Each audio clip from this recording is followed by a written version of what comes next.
তোমার ছাড়া কি করে থাকবো গো? সব ঠিক হয়ে যাবে। আমাদের অনাথ তুই চুপ করে করো, চুপ চলে কর। গেল। আরে কি হয়েছে দিদি, এভাবে হাত পা ছড়ে কাঁদছিস কেন? তা জিজু কি মারা গেল নাকি? তাহলে নিশ্চয়ই ঘুষ নিতে গিয়ে ধরা পড়েছে। হ্যাঁ? তাহলে কি? ওই যে ফিরোজ ভাই আছে না, তাকে গ্রেফতার করতে গিয়েছিল। ফিরোজ ভাই ওকে গ্রেফতার করে নিয়েছে। এই ফিরোজ ভাইটা কে? ও অনেক বড় গুন্ডা, পুলিশ ওর এলাকায় ঢুকতে ভয় পায়। আরে তোমার জিজু তো মেডেল পাওয়ার লোভে ওর এলাকায় ঢুকে পড়েছিল, হ্যাঁ। কিন্তু নিজেই ফেসে গেছে।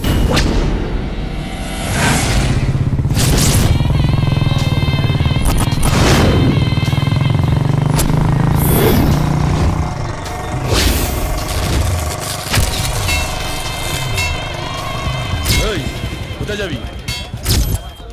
ফিরোজ ভাইয়ের সাথে দেখা করব। দাদা হাত ব্যথা করছে। সালা মদন, এই জন্য তো টিপতে বলছি। দূর আপনার না, আমার হাত ব্যথা করছে।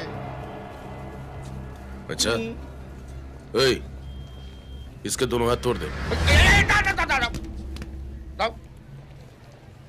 কেমন লোক পুষেছেন আপনি? কথা কথা হাত পা ভাঙতে আসে। তোমার যাও, তোমার যাও, টিপটি বললাম।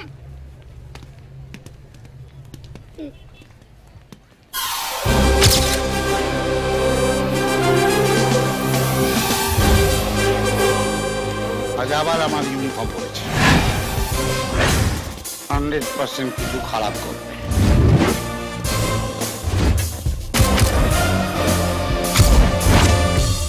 এই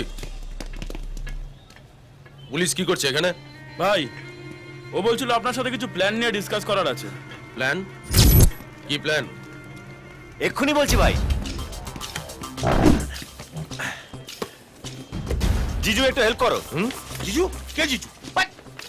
কোন জিজু ফিজু নেই, তাহলে আমি কোন জিজু ফিজু চিনি না। আরে জিজু, তোমাকে নিয়েই তো প্ল্যানিং। এই দেখো ব্লুপ্রিন্ট। এসো বসো বসো। আরে বসো। এটা ধরো। এই দেখো, এটা হচ্ছে শহীদ বস্তি, আর আমরা ঠিক এইখানে। তা আমাকে বলছিস কেন? এই নাও, যাকে নিয়ে পালাবো তাকে বলবো না? পালাবো? এই থাম, আগে পুরো প্ল্যানটা শুনতে দে। থ্যাংক ইউ ফিরোজ ভাই। এই দেখো, আমরা যদি এখান থেকে সোজা বেরিয়ে এসে নিচে নেমে আসি, তাহলে পানের দোকান। পানের দোকান পেরোলেই সামনে গেলেই সুলভ কমপ্লেক্স। সুলভ কমপ্লেক্স পেরোলেই একটা চায়ের দোকান, আর চায়ের দোকানের পরেই একটা গলি, আর সেই গলি পেরোলেই গলি আর নেই। ভাইয়ের সাথে ওপরের একজন পাঙ্গা নিয়েছিল, ভাই ওকে ওখানে ঠুসে দিয়ে দেয়াল তৈরি করে দিয়েছে। কারেক্ট আছে। ভালোই করেছেন, দেয়ালটা তুলে দিয়েছেন। তুমি টেনশন নিও না জিজু, আমার কাছে প্ল্যান বিও আছে। Plan B? সেটা আবার? এই দেখো, আমরা ওই গলিটা না ঢুকে ওখান থেকে ইউ টার্ন নিয়ে সোজা চলে আসবো সামনে একটা বিরিয়ানির দোকান, তারপরেই চুরির বাজার। আজ রবিবার, ছুটির দিন, তাই মুসলিম মহিলারা সব কেনাকাটা করার জন্য বোরখা পরে বেরোবে, আর আমরাও তাদের মধ্যে বোরখা পরে ঢুকে যাব, আর ফিরোজ ভাইয়ের লোকেরা আমাদের খুঁজেই পাবে না। কি ভালো লাগলো না প্ল্যানটা? এরাও তোমার বোরখা, আর এটা আমার বোরখা। সিক্রেট প্ল্যান কেউ যে এরকম ওপেন ভাবে বলতে পারে, এই প্রথম দেখলাম। তাই প্ল্যানে আমি কোথায়? ফিরোজ ভাই, আরে আপনাকে ছাড়া কি প্ল্যান সাকসেসফুল হবে? আপনাকেই তো নিয়ে যেতে হবে পুলিশ স্টেশনে। এই নিন, এই নিন আপনার বোরখা।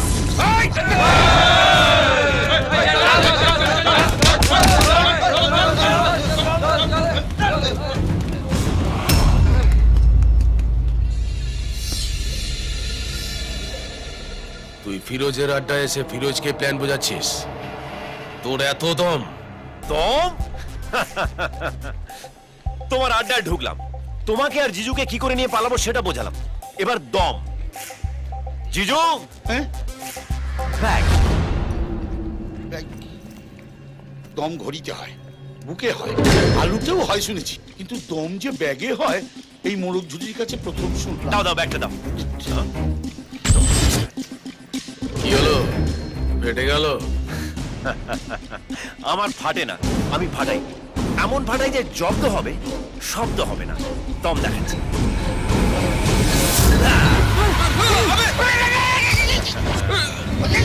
এবার দেখো, আরো দম দেখাচ্ছি। দম।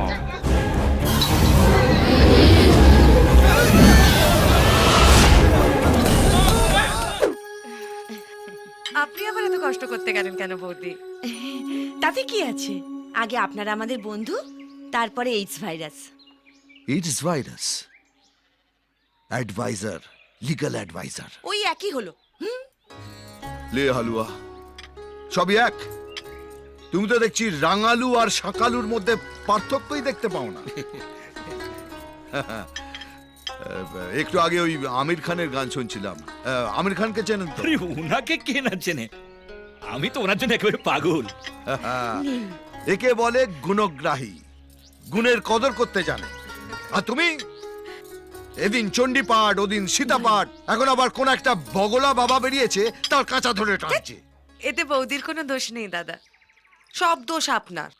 আপনি তো বৌদির গায়ে শহুরে জল হাওয়া লাগতেই দেননি। গ্রামে থেকেও অনেক কিছু শেখা যায়। গ্রাম হলো দেশের শিকড়, আর আমি সেই শিকড়ের মানুষ। আপনি তাহলে আপনার ছেলেকে বিদেশে পড়াশোনা শিখতে কেন পাঠালেন? আমি এই গ্রামেই জন্মেছি, এখানেই বড় হয়েছি, আর এখানেই জীবন শেষ করব। ওদের ব্যাপারটা একটু আলাদা, ওদের সময়ের সাথে পাল্লা দিতে হবে। ভগবান না করুন আপনার অবস্থা যেন হরনাথ বাবুর মতো না হয়। কেন, কি হয়েছে? আপনার মতো হরনাথ বাবু তার ছেলেকে লন্ডন পাঠিয়েছিলেন পড়াশোনা করতে। কি হলো? ছেলে হয়ে গেল মডার্ন, হাইফাই, আর তিনি আর তার স্ত্রী যেমন ছিলেন তেমনই রইলেন কাইয়া। বাবা মাকে বন্ধু বান্ধবদের সামনে নিয়ে যেতে অব্দি লজ্জা পায়, একসঙ্গে থাকা তো দূরের কথা, মা বাবা বলে ডাকে অব্দি না। তারপর একদিন ইউ ব্লাডি দেশিস বলে চলে গেল। তারপর আর বাপের মুখ দেখেনি। ভদ্রলোক মরার দিন পর্যন্ত চাতক পাখির মতো ছেলের জন্য হাপিত্তেশ করেছে। হায় ভগবান, আমাদের বুবুন যদি আমাদের সাথে এরকম করে তাহলে তো আমরা মরেই যাব। আমি কতবার ওনাকে বলেছি চলো না আমরা একবার শহরে গিয়ে থেকে ওখানকার আদব কায়দা শিখে আসি, তা কিছুতে আমার কথা শুনে না। হ্যাঁ গো, চলো না একবার শহরে। আচ্ছা 1 মাসের জন্য। বায়না করো না ভাবজি। হরনাথ বাবুর কষ্টটা তো নিজের চোখে দেখেছি। ভাবজি আপনার কাজ করুন। হ্যাঁ, এই সমস্ত ফাইল একটু একটু দেখে নেবেন। আর ওই সোনালী কেমিক্যালসের ফাইলটা আমি সামনের সপ্তাহে আপনার দিয়ে কাজ দেবো। আপনি বুঝবেন। আজ তাহলে আসি। আচ্ছা ঠিক আছে। একটা রিকোয়েস্ট ছিল স্যার, মানে যদি কখনো আমির খান আপনার বাড়িতে আসেন তাহলে যদি একটু খবর দেন, মানে তাহলে একসঙ্গে একটা ছবি তুলতে পারি আর কি। উনি তো অনেকদিন আগে মারা গেছেন। মারা গেছেন? হ্যাঁ। কি বলছেন দাদা? এই তো কিছুদিন আগে ও 3 ইডিয়টস দেখলাম। 3 ইডিয়টস?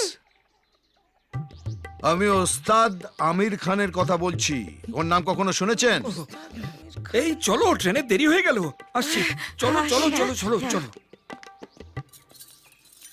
তিনজনই একই শোরুমের মাল, 3 idiots. James bond Bangla version গত থেকে সত্য টেনে আনে। সুইটি ওর বয়ফ্রেন্ডকে নিয়ে সারাদিন কাটিয়েছে, সিনেমা দেখেছে, পপকর্ন খেয়েছে, কোল্ড ড্রিঙ্কে চুমুক দিয়েছে। এত কাছে কিন্তু কত দূরে, মাঝখানে 2টো সিটের দূরত্ব ছিল। এবার কি বলবে দিদি, এটা লাভ না লোকসান? সে যাই হোক, মেয়েটাকে নিয়ে তো গেছে। ছেলেটাকে দেখতে কিন্তু হেব্বি, আমারটার মতো ফটকু নয়। যাই হোক, পয়েন্টে আসা যাক। Bond, James bond Bangla version গত থেকে করবা সত্য বার করে আনে। দিদি আমার মনে হচ্ছে এটা প্রেম নয় দিদি, ওদের মধ্যে দূরত্ব ছিল দিদি।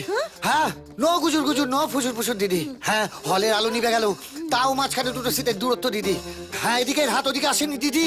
বিশ্বাস করো দিদি, ওই হ্যান্ডিকে হ্যান্ডেল করতে পারবে না দিদি। আমি তোমায় বলছি না প্রেম নয় দিদি। এই মালটাকে যতটা গাধা ভেবেছিলাম ততটা গাধা নয়। এ গাধা আর ঘোড়ার মাঝামাঝি, শালা খচ্চর। আমার সাথে পোড়া গোপন।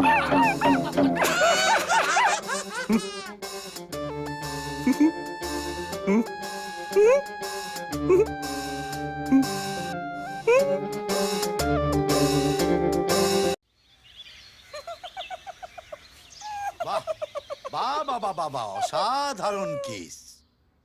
দুজনে হাত ধরে ঘোরাঘুরি করবে, সিনেমা হলে কোণের দিকে সিট নেবে, এ ওর গায়ে ঢলে পড়বে, ও এর গায়ে ঢলে পড়বে, আর আমি বসে বসে চড়াম চড়াম করে ঢোলক বাজাবো। স্যার ওটা আপনি পারবেন না, ওর জন্য অনেক প্র্যাকটিস লাগবে।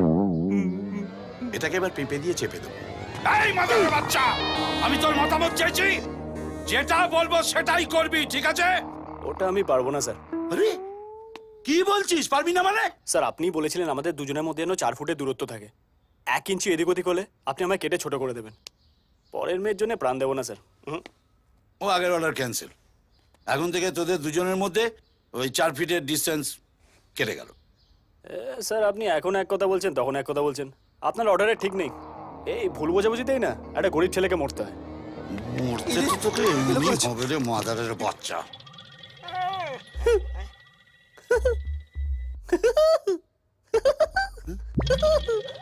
এই, হাসছিস কেন? স্যার আমি বোঝার চেষ্টা করছিলাম যে আপনার অর্ডারগুলো আমি ঠিকঠাক বুঝতে পেরেছি কিনা। হ্যাঁ, তো কিরকম বুঝলি? ঝর্ণা জলের মতো পরিষ্কার। তার মানে আমরা এখন দুজনে হাত ধরাধরি করে ঘুরতে পারবো, দুটো মিষ্টি মিষ্টি কথা বলতে পারবো, আর সিনেমা হলে অন্ধকারে টিকিট কেটে কর্নার সিটে। বাস বাস বাস বাস, অনেক হয়েছে, আর বলতে হবে না। চল হট হট। এই মাদারের বাচ্চার জন্য আমার লাইফটা হেল হয়ে যাবে। এই ভন্ডের জন্য। দাদা ওটা ভন্ড নয়, বন্ড। তুই আবার মাস্টারি শুরু করেছিস?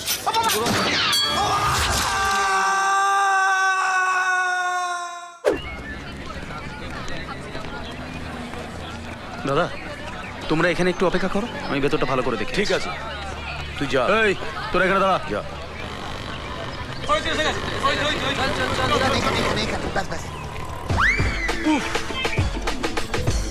ওই তো ওই তো ওই, এসো এসো, বসো বসো। এই তোদের কেউ ফলো করেনি তো? ফলো করবে কেন রে? যাবে তোরে যা। এই শোন, তোরা এখানে চুপচাপ বসে থাক, আমি ভেতরে গিয়ে দেখে আসি সব ঠিকঠাক আছে কিনা। ঠিক আছে? যা। এই মনে হচ্ছে এটাও ভাগম ভাগ কেস। এনে হ্যাঁ? একটা একটা একটা বাজেট করে চলতে হবে। খাবে? জানি তুমি খাবে না, মাংকু আমার। কারেক্ট লাইনে আছো, একটু হিসেব করে চলতে হবে তো। ভেতরে জিজ্ঞেস করছে মেয়ের বাড়ি থেকে কেউ এসছে কিনা। বল, ওরা মেয়েকে খুঁজতে গেছে, বল। এই যে মেয়েটা কাঁদছে কেন? ওর হতভাগা বাবার জন্য। সালা টাকার কুমির, এদিকে কলিয়ারা এখন পুরো ইঁদুর ছাড়ার মতো। ওই বাবার জন্য আবার কাঁদছে। কি বলবো কাকু, আমি অটো চালাই বলে মেয়ের সঙ্গে আমার বিয়ে দেবে না? ভাবুন, প্রত্যেক দিন 50 টাকা তেল পুড়িয়ে প্রেম করেছি, সেটা ফালতু। তোমার বাবা তোমায় কি খাইয়েছে? পুঁটি মাছের ঝোল, আর আমি 80 টাকার বিরিয়ানি খাওয়াবো, বুঝেছ? এইসব বাবাদের কি করতে হয় জানেন? মোবিলে চুবে না পুরো খাবড়াতে হয়। দিয়েছে নীলুর মা। খাবি নাকি? এভাবে একটা মেয়েকে বাড়ি থেকে বের করে আনতে তোমার লজ্জা করলো না? শুনুন কাকু, বাঙালিরা আর যাই করুক না করুক, জমিয়ে লাইনটা মারতে জানে, বুঝলেন? আর তার শেষ দেখে ছাড়ে। বাড়িতে কেউ লাইন টাইন মারলে জিজ্ঞেস করে দেখবে, এই যে মামনি লাইন টাইন মারো।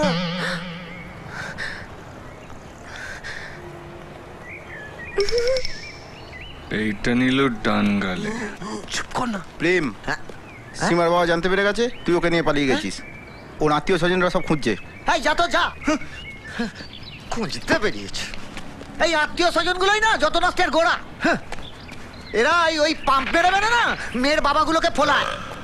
কি উচিত জানেন? এইসব বাপগুলোর না মাথায় বরফ চাপিয়ে নিচে সলতেতে আগুন লাগিয়ে দাও। Sorry sorry sorry sorry sorry darling, আসলে বিয়ে বলে না খিস্তি দিতে পারছি না। শালা খেয়ে দেয় কোনো কাজ নেই, গাড়িতে তেলে ভরে মেয়ে খুঁজতে বেরিয়ে পড়লাম। আরে বাবা, কারু না কারুর সাথে বিয়ে দিবি নাকি? আগে পিছে না ভেবে একটা মেয়েকে বাড়ি থেকে বের করে নিয়ে এলে। কোত্থেকে এত সাহস পাও তোমরা? কেন? বন্ধুদের কাছ থেকে। প্রেমী রং ধরানো থেকে পাকানো পর্যন্ত পুরোটা ওদের দায়িত্ব। আপনি শুধু একটা মেয়েকে দেখিয়ে বলে দিন ওকে তুলতে চাই, ব্যাস আপনার দায়িত্ব শেষ। ওরাই তুলিয়ে দেবে, বুঝলেন? তারপর ধরুন প্রথমে সিনেমা হল, সিনেমা হল থেকে তারপর পার্ক, তারপর ধরুন পার্ক থেকে ম্যারেজ রেজিস্টার অফিস। পুরো রাস্তাটা ওদের ছকা।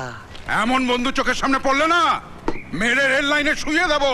ওই মেরে দেখ, মেরে দেখ, পেছনে না মিডিয়া লেলিয়ে দেবো, পুরো গোষ্ঠীর ষষ্ঠী পুজো হয়ে যাবে। মনে আছে? হ্যাঁ, একবার হয়েছিল, সরকারের না খুঁটি পর্যন্ত কেঁপে গিয়েছিল। তারপর থেকে না প্রত্যেক দিন একটা করে মেয়ে বাড়ি থেকে পালাচ্ছে। হ্যাঁ, কেউ কিচ্ছু করতে পারবে না। এই, হ্যাঁ, তোমার কি বিবেক মনুষ্যত্ব বলে কিছু নেই? একটা মেয়েকে নিয়ে পালিয়ে এলে, তুমি তাকে নিয়ে সংসার করার স্বপ্ন দেখছো। ওদিকে তার বাবা দিনের পর দিন চোখের জল ফেলছে। বাবারা মেয়েকে কষ্ট করে মানুষ করে, আর তোমাদের মতন কেউ এসে তাকে নিয়ে পালিয়ে যায়। একটা বাবার যে এটা কতটা যন্ত্রণাদায়ক সেটা বোঝো।